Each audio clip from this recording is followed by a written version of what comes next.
wabarakatuh. Perkenalkan, nama saya Yudhistira Senugraha dengan NIM 222100125. Nama saya Nosyifa Fabiadisi dengan NIM 22210057. Saya Rianti Mariana dengan NIM 22210116. Dengan adanya video kali ini sebagai tugas ujian akhir semester dari mata kuliah Keterampilan Berbahasa dengan dosen pengampu Ibu Woro Wardani MPD. Video ini yaitu mengimplementasikan kegiatan micro-teaching dengan materi keterampilan berbicara dengan menggunakan model Discovery Learning. Selamat menyaksikan. Assalamualaikum anak-anak. Waalaikumsalam. Selamat siang. Selamat siang. Nama sebelum sudah makan dulu. Nanti pas istirahat langsung makan ya, biar semangatnya lebih semangat bara seperti itu ya. Baik. Siapa di sini KM-nya? Divya, Pak. Oke, Teh Divya sama Ibu Tri boleh dibimbing doa terlebih dahulu agar diberikan kelancaran oleh Allah Subhanahu wa taala. Amin ya Pak. Baik teman-teman semua, sebelum memulai pelajaran, mari kita berdoa dalam hati, berdoa dimulai.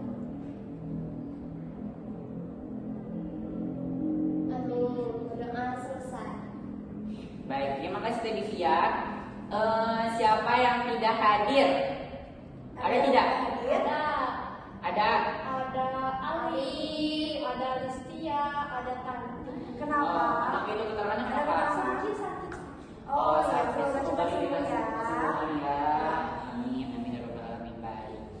Nah, sebelum kita belajar dan sebelum kita melangkah lebih lanjut ke dalam pelajaran, angka baiknya teman-teman semuanya dikumpulkan semangatnya supaya apa? Supaya bisa fokus ya terhadap pelajaran yang akan ibu dan bapak lakukan kepada kalian semuanya. Biar fresh Siap? lagi ya. Iya, biar fresh lagi. Siap? Siap. Siap. Nah, sebelum kita belajar, kita tepuk semangat dulu ya. Oke.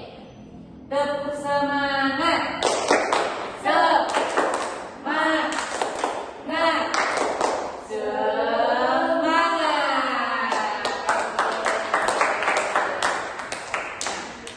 Minggu kemarin kita sudah belajar mengenai menyimak. Dan untuk minggu kali ini kita akan belajar apa, Bu? Kita akan belajar terkait keterampilan berbicara. Baik, keterangan berbicara ya. Nah, di sini Ibu Syifa sudah mengundang sesuatu nih. Siap. Boleh Ibu Syifa untuk Nah, terima kasih Pak Yudis. Nah, dari foto yang Ibu punya, ada yang bisa kalian ambil nggak? Ini mereka sedang apa? Gitu. Boleh. Diskusi, betul sekali. Boleh? baik, berdiskusi ya. Selain berdiskusi itu apa lagi? Berbincang, ngobrol. Iya, betul, berbincang, mengobrol, berdiskusi. Berarti betul ya, boleh kan ya. Oke, kalau terkait ngobrol, berbincang itu kan sama halnya dengan berbicara. Ya, ada yang tahu nggak sih apa itu berbicara? Siapa coba? Komunikasi. Berkomunikasi. Apa? Sama Pak. Oh iya. Oke, jadi pengertian dari berbicara itu sendiri merupakan cara komunikasi manusia yang dilakukan menggunakan suara ataupun bahasa tubuh untuk menyampaikan ide, gagasan ataupun perasaannya. Berbicara juga merupakan salah satu bentuk komunikasi verbal yang biasa dilakukan di dalam kehidupan sehari-hari oleh manusia. Oke, setelah mengetahui apa itu pengertian dari berbicara, ada pula gitu konsep dari berbicara itu sendiri. Kalau mengenai konsep itu sebenarnya sudah disinggung oleh kalian tadi. Apa itu konsep dari berbicara? Hanya satu kata. Oke, bisa berbicara. Itu konsepnya bisa dimulai dari berunding, terus bersuara, gitu kan. Nah, di dalam berbicara itu sendiri pasti mempunyai tujuan ya. Kalian berbicara juga pasti mempunyai tujuannya yang akan disampaikan. Betul. Oke, untuk tujuan berbicara atau keterampilan berbicara itu sendiri akan disampaikan oleh Ibu Syifa. Oke, baik. Tujuan dari keterampilan berbicara itu yang pertama tadi sudah disebutkan untuk komunikasi. Jadi berbicara itu pengertiannya bukan berkomunikasi. Nah, berkomunikasi itu adalah tujuan dari kita berbicara, gitu ya. ya. Nah, komunikasi yang efektif gitu. Komunikasi yang efektif kenapa dengan kita berbicara menjadi komunikasi yang efektif agar yang ingin disampaikannya langsung diterima oleh pendengar gitu. Juga pengaruh dan persuasi, atau dengan kita berbicara kita memberi pengaruh dan juga memberikan ajakan untuk teman-teman, memberi pengaruh yang baik ya tentunya. Selanjutnya ada pemahaman yang lebih baik, pekerjaan dan karir, hubungan sosial, pendekatan kepemimpinan. Ini berkesinambungan ya, karena satu memang poinnya berbicara, kita ini harus berani berbicara dulu gitu. Makanya keterampilan berbicara di sini kalian harus miliki gitu ya. Selanjutnya juga ada pengembangan pribadi, ada menyampaikan informasi tujuannya gitu ya. Selanjutnya ada menghibur dan menarik perhatian, dan juga membangun reputasi positif. Betul sekali ya. Sudah. Selanjutnya terkait dari hakikat, konsep, dan juga tujuan dari keterampilan berbicara. Tentunya gitu dalam berbicara dalam kehidupan sehari-hari juga pasti kita gitu ya mempunyai kendala yang masih sering dihadapi gitu dalam proses berbicara. Untuk masalah kendala-kendala yang biasa kita hadapi juga akan dijelaskan oleh Bapak Yunus. Baik. Iya, anak-anak semuanya, bahwa ada pun kendala yang ada di berbicara. Kendala yang pertama itu bisa jadi ketidakpercayaan diri ketika kalian berbicara. Misal kalian sedang presentasi atau sedang berbicara dengan orang banyak. Nah, ketidakpercayaan diri ini selalu terjadi kepada segelintir orang yang akan melakukan melakukan presentasi ataupun yang lain sebagainya. Lalu yang kedua itu ada ketakutan publik. Nah, ketakutan publik ini berkesinambungan dengan ketidakpercayaan diri. Karena ketakutan publik, ketakutannya itu muncul karena tidak percaya diri, seperti itu. Lalu yang ketiga ada kurangnya persiapan. Nah, jadi sebelum kalian turun ke lapangan, sebelum kalian bicara sesuatu kepada teman-teman semuanya ataupun kepada audiens yang di luar sana, kalian itu harus mempersiapkan apa yang akan kalian bicarakan kepada mereka semua. Karena setelah persiapan kalian matang, itu tentunya akan membuat kalian juga bisa dan juga percaya diri untuk menjelaskan. Lalu yang selanjutnya itu ada kurangnya pemahaman audiens. Nah, kalian juga nanti misalkan kalian berceramah ataupun kalian berpidato ataupun presentasi untuk menyampaikan sesuatu kepada audiens dan penonton, itu kalian harus memahami audiensnya seperti apa dulu. Mungkin dari segi umur ataupun segi menyesuaikan betul. Lalu keterbatasan bahasa. Nah, seringkali ketika kita sedang menjelaskan itu keterbatasan bahasa ataupun kata. Jadi si kata-kata ini susah buat munculnya. Karena itu, apa coba solusinya untuk keterbatasan bahasa? Membaca. Betul. Apalagi saya membaca? Berlatih, betul. Menonton atau yang berbau audio visual atau seperti itu bisa dijadikan solusi untuk keterbatasan bahasa kalian.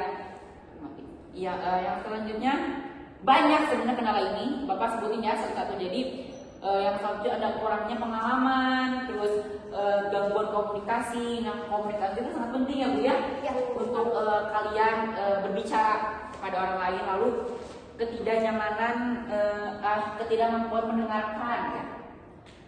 Yang seperti disinggung dari minggu kemarin, menyimak ya. Ketidakmampuan mendengarkan ini adalah sama-sama menyimak. Betul. Oleh sebabnya ada kurangnya keterampilan berbicara secara spesifik. Lalu gangguan mental atau emosional. Nah, gangguan mental atau emosional ini harus sekali kita jaga ya Bu ya, agar tetap stabil ketika kita sedang menjelaskan sesuatu kepada audiens dan juga para penonton seperti itu ataupun para teman-teman kalian semua yang ada di kelas. Lalu gangguan teknologi juga itu bisa ya Bu ya, menjadi kendala. Lalu kebiasaan buruk. Nah, kebiasaan buruknya apa sih Bu? Kalau kita sedang berbicara, apa yang sering dilakukan gitu? Kebiasaan buruk itu. Contohnya apa Bu? Dari gerak-gerik. Betul, dari gerak-gerik mungkin tidak sesuai dengan apa yang dibicarakan. Misal kita menjelaskan seperti ini, tapi gerak-gerik tubuh kita seperti itu tidak sesuai. Jangan sampai itu, jadi harus benar-benar sesuai dan selaras. Seperti itu. Lalu ada gangguan juga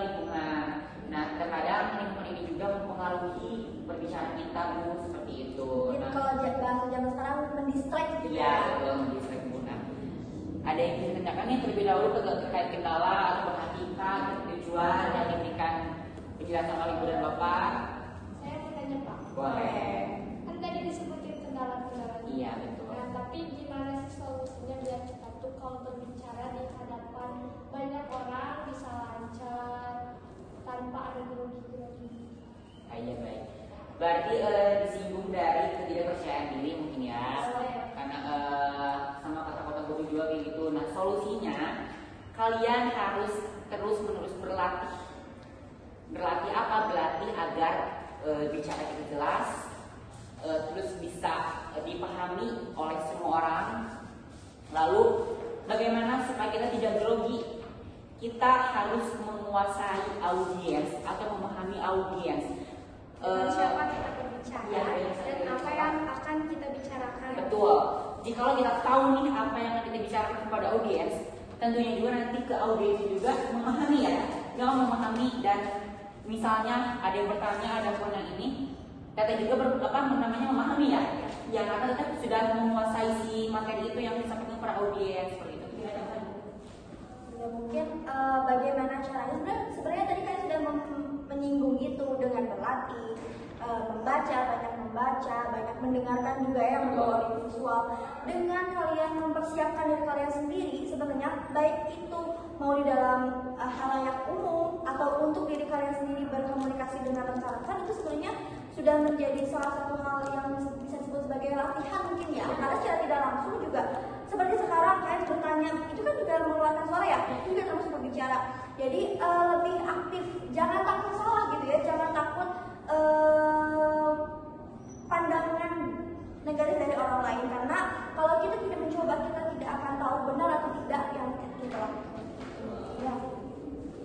Nah, tadi kan sudah kalian sudah mendengarkan materi tentang pengertian dari keterampilan berbicara, tujuannya, kendalanya apa saja. Nah sekarang Ibu punya lembar penugasan untuk kalian semua. Nanti dibagi 2 kelompok aja ya mungkin ya. Nanti boleh diisi oleh diskusi dulu kalian. Ya boleh. Nanti diisi saja. Nanti untuk soalnya Ibu itu kan sudah. Ya. Nah untuk soalnya sudah ada di sini dan juga boleh dikerjakan berdiskusi dulu, nanti langsung ditulis di sini saja begitu ya. Nanti setelah ditulis nanti dipresentasikan di depan ya. Ya. Oke. Boleh mungkin langsung saja dibagikan ini.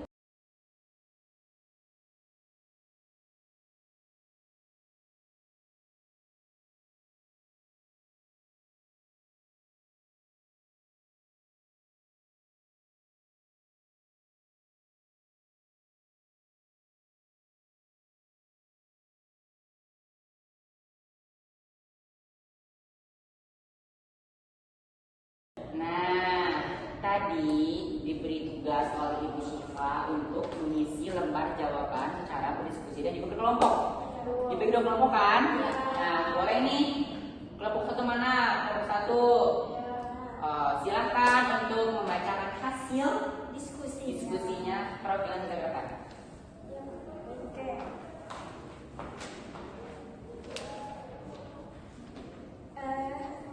Boleh kita ke tengah. Assalamualaikum warahmatullahi wabarakatuh. Waalaikumsalam warahmatullahi wabarakatuh. Saya Cynthia, perwakilan dari kelompok 1, izin mempresentasikan atas jawaban yang terkandung. Untuk nomor 1, pengertian hakikat berbicara menurut para ahli adalah hakikat berbicara menurut Setianegoro, berbicara ialah salah satu kemampuan berkomunikasi dengan lawan bicaranya. Yang kedua, pengertian keterampilan berbicara menurut bahasa sendiri. Keterampilan berbicara adalah berkata, berucap, berbahasa, atau melahirkan pendapat. Lalu untuk nomor 3, tujuan dari keterampilan berbicara adalah ada 5 ya Bapak Ibu. Yang pertama ada komunikasi efektif, yang kedua pekerjaan dan karir, yang ketiga pengembangan pribadi, yang keempat hubungan sosial, dan yang terakhir pemahaman yang lebih baik. Lalu untuk soal terakhir atau soal nomor 4, apa saja kendala yang biasa dihadapi dalam keterampilan berbicara? Itu kan kendalanya ada 3. Yang pertama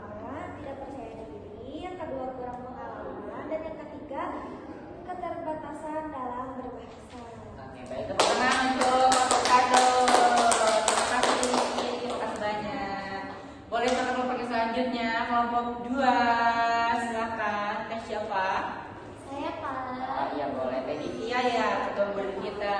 Boleh, silakan ya. Baik teman-teman, assalamualaikum warahmatullahi wabarakatuh. Waalaikumsalam warahmatullahi wabarakatuh. Kamu lagi sakit ya? Oh iya.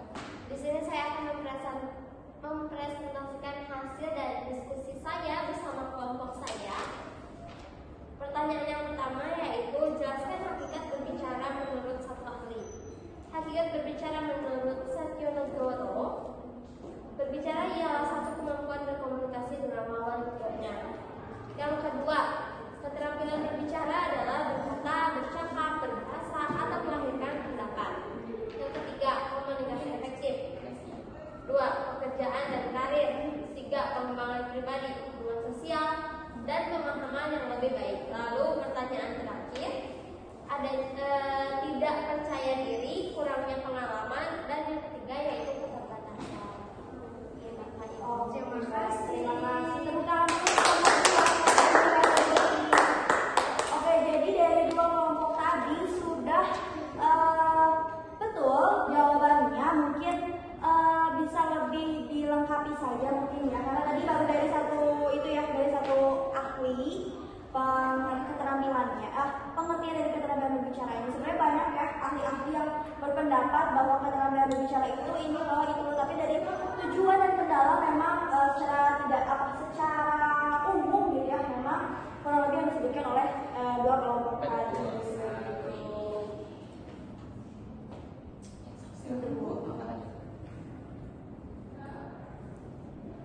Iya baik. Keren sekali ya, dari kelompok 1 sudah memaparkan hasilnya, dari kelompok 2 sudah memaparkan hasilnya, dan kita bernilai 10 dua-duanya. Ini ya, materi ini bisa dijadikan motivasi untuk kalian semua di dalam kehidupan kalian sehari-hari, bahwa berbicara itu memang ada ada tekniknya lah istilahnya, ada sistemnya gitu. Jadi jangan asal berbicara saja gitu, harus dipikir-pikirnya juga, harus dibenahi terlebih dahulu seperti itu. Untuk memulai berbicara atau melakukan komunikasi gitu di ruang publik gitu, kalian tidak usah takut salah atau takut gagal gitu dalam menyampaikan gagasan kalian, karena kita juga berawal dari belajar dan percaya diri. Betul seperti itu Ibu. Nah, mungkin pertemuan kita di siang hari ini dicukupkan saja. Semoga pembahasan yang telah Bapak dan juga Ibu sampaikan bisa bermanfaat bagi kalian semua. Dan jangan lupa makan ya, biar tidak lemas. Cepat sembuh ya Teh Divya Sami Putri. Semoga lekas membaik. Amin. Nah, untuk pertemuan selanjutnya materinya kita beritahu. Boleh beritahu dulu ya, beritahu dulu supaya bisa dipelajari dulu yang dipersiapkan ya, betul. Nah, materi selanjutnya itu ada apa? Keterampilan menulis. Betul. Oke, jadi bisa dipersiapkan ya, dengan menulis itu harus ada apa saja sih bagi mencari dan membaca ya. Betul. Baik. Terima kasih. Cukup sekian dari Bapak dan Ibu. Wassalamualaikum warahmatullahi wabarakatuh. Waalaikumsalam warahmatullahi Selamat wabarakatuh. lanjutkan Aktivitasnya. Betul. Dadah. Dadah Bapak. Hati-hati Bapak Ibu. Ya. Terima kasih.